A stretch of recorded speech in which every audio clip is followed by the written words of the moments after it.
Bonjour à tous, c'est Jenny Garden, j'espère que vous allez bien. Aujourd'hui, je vais vous partager le message reçu par une de mes consultantes, par son âme, hein, c'était à sa demande.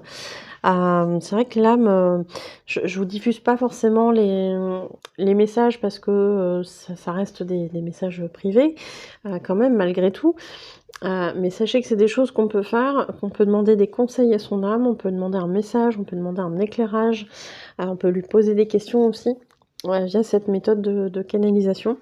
Donc sachez que c'est des choses qu'on peut faire et souvent c'est des très beaux messages qu'on récupère, qu'on reçoit et je pensais que c'était intéressant aussi de vous faire partager de temps en temps quelques messages de cet ordre-là.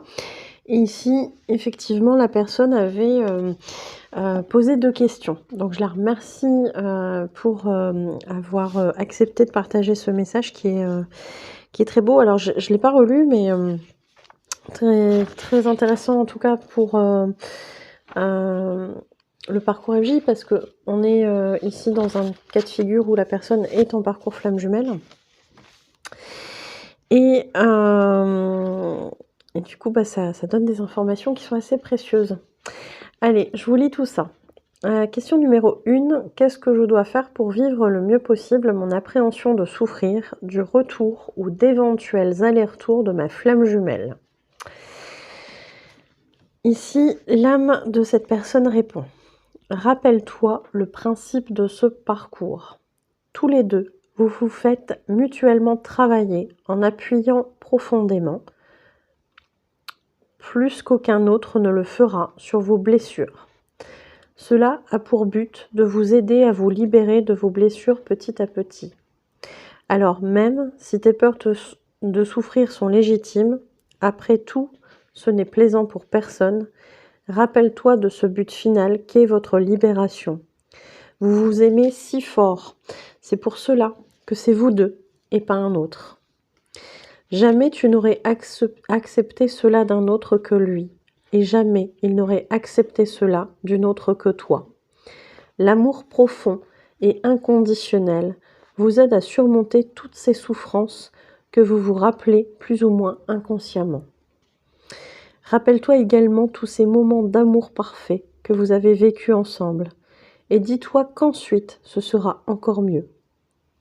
Réouvre-toi à ton envie d'aimer et d'être aimé. Tu le mérites. La peur n'évite pas le danger, et t'auto-punir en te privant de l'accueillir n'est pas la meilleure option pour ton bonheur.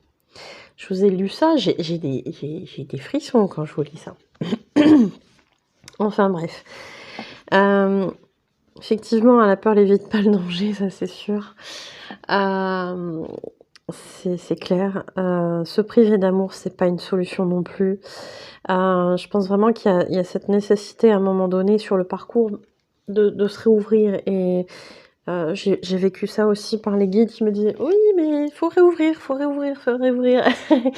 Et en fait, on apprend tellement à se détacher sur ce parcours que réouvrir dans ce sens-là, c'est compliqué. Donc oui, il faut se réouvrir de toute façon à ce lien, hein. C'est jamais simple. C'est jamais simple quand il y a des peurs de ressouffrir, et oui, l'autre vient vraiment appuyer fort, et c'est son but, hein, comme le dit cette âme, hein. Question 2. Pourquoi mon retour en France a-t-il été aussi précipité? Et là, voici la réponse de son âme.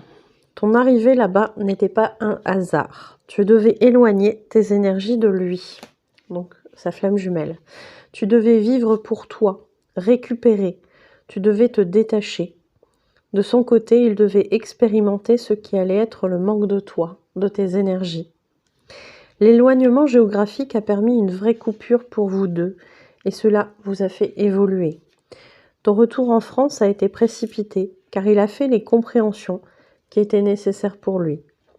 Il n'y avait donc plus la nécessité que tu sois loin. Tu lui avais suffisamment manqué pour qu'il se rende compte de l'amour qu'il te porte. Maintenant, il faut lui laisser le temps pour qu'il fasse tomber ses masques et les quelques résistances qui le poussent encore à se protéger. Lui aussi a encore peur de souffrir, tu sais. Ce n'est simple pour aucun de vous deux, et cela reste très difficile émotionnellement d'explorer ce parcours de flamme jumelle. Il vient tout racler, toutes les blessures, l'ego, les résistances. Mais nous savions dans quoi nous nous embarquions tous les deux. Notre amour triomphera et offrira tellement de lumière à tous. C'est beau, hein? C'est beau. Donc effectivement, on voit que des fois, dans les parcours de vie, il y a des éloignements géographiques qui se font, qui sont pas forcément là au départ, mais qui sont obligés, entre guillemets, de se faire, voilà, pour certaines raisons. Parfois, c'est le professionnel, parfois, c'est le personnel. Parfois, bon, bah, il y a des circonstances qui font que ça se goupille de cette manière-là, presque de manière... voilà, on contrôle pas, ça se fait tout seul. Si ça se fait tout seul, c'est qu'il y a une raison. Et effectivement, il y a vraiment cette notion ici d'éloignement géographique qui n'est pas là pour rien. Je l'expliquais aussi dans une vidéo là, que j'ai tournée. Il y a un phénomène d'aimant, en fait. Quand vous approchez de ce aimant, vous sentez cette force d'attraction qui est encore plus puissante. Et puis à un moment donné, paf, ça se colle. Au niveau d'FJ, on pourrait dire que c'est un peu la même chose. Alors l'attraction, elle sera toujours là, mais elle peut être effectivement plus forte quand les corps physiques sont proches géographiquement. Ça ne veut pas forcément dire à côté l'un de l'autre, mais ça veut dire au niveau, par exemple, d'un même pays, d'une même région, etc. Et puis quand il va y avoir ce côté éloignement géographique, c'est comme si cette attraction qui est toujours présente, elle perdait un petit peu de force. Et en fait, il y a vraiment l'idée d'un éloignement dans l'énergie qui se fait et qui crée chez l'un comme chez l'autre des effets. Voilà. Des effets de détachement pour souvent le chaser, des effets de « Ah tiens, c'est bizarre, elle me manque, je la ressens plus comme avant ». Bah oui, tout à fait, ouais. C'est normal, il y a vraiment ce côté au niveau énergétique qui se ressent de cette manière-là. Et ça permet, le fait de se détacher du côté du chaser, ça permet au rejoint de se rendre compte de la force de ce lien, de la force de cet amour, comme l'explique cette âme ici. Et petit à petit, de laisser tomber les masques. On vient tout racler, comme elle dit, cette âme, on vient tout racler sur ce parcours. Ça fonctionne très différemment d'un couple normal, mais il y avait cette notion-là de savoir à quoi on allait se confronter en s'incarnant sur Terre, et ça on le savait là-haut. Donc bon. Le message libre: je suis fière du petit bout de femme que tu es devenue. Ton départ sur Terre n'a pas été facile, mais tu as su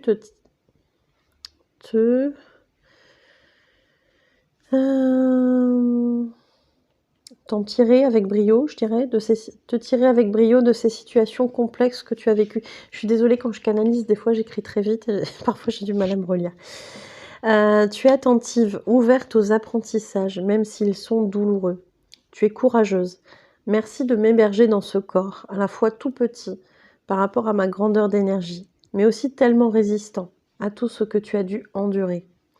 Merci de prendre soin de moi et de m'écouter davantage. Je ferai au mieux pour te guider. Laisse-moi faire et lâche tes peurs. Oui, je sais que ce n'est pas facile, mais rappelle-toi que je sais ce que je fais et où je dois aller. Lui aussi le sait, mais même s'il est encore un peu dans les résistances, je vais le pousser pour qu'il écoute un peu plus son âme. Au passage, elle est au taquet et dans notre camp. Celui qui souhaite qu'il se réveille. C'est un complot, moi je vous dis. Et il n'en est plus si loin maintenant. Continue sur ta lancée et tu verras les résultats bientôt. Ne perds pas la foi en vous deux, ni en votre lien. Vous évoluerez vite par rapport à votre parcours. Tiens bon sur la distance, cela va être payant. Le bonheur est au bout du chemin. C'est beau! C'est beau.